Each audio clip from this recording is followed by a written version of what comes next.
Jésus est attentif à ceux qu'il rencontre. Le voici à Jéricho. Et comme il sortait de Jéricho avec ses disciples et une foule nombreuse, le fils de Timée, Bartimée, un mendiant aveugle, était assis au bord de la route. Et apprenant que c'était Jésus de Nazareth, il se mit à crier et à dire: Fils de David, Jésus, aie pitié de moi. Plusieurs le réprimandaient pour le faire taire.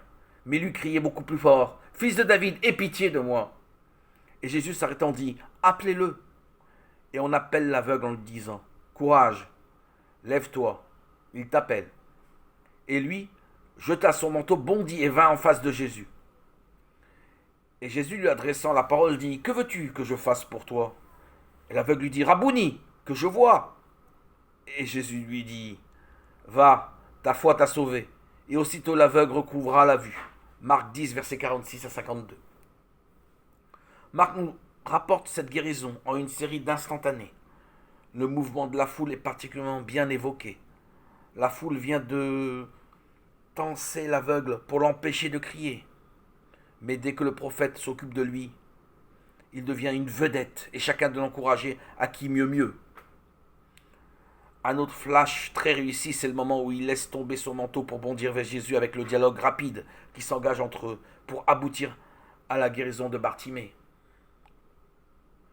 Dans cette histoire des aveugles de Jéricho, car ils sont deux à avoir été guéris, nous pouvons noter que Jésus redonne courage et espoir à des mendiants. Jésus a pris le temps de s'arrêter pour eux. Il prendra toujours le temps de s'arrêter avec nous, car il a pris le temps, nous dit Matthieu, de toucher les yeux des aveugles et ses mains leur apportent la guérison. Puissent nos attitudes et nos gestes redonner plus d'espoir que nos paroles, car nos gestes peuvent être aussi amicaux que nos paroles et aussi porteurs d'attention. Sa présence nous est toujours aussi nécessaire et la lumière qu'il nous apporte aujourd'hui est une lumière intérieure, lumière de sagesse et d'amitié, qui éclaire notre route quotidienne et nous fait comprendre la souffrance selon les vues du Père. Même les malades entrent dans les vues d'amour du Père, mais seul Jésus nous explique le mystère du royaume. Car c'est maintenant, dans la réalité de notre vie humaine de créatures fragiles, que le royaume se construit en nous.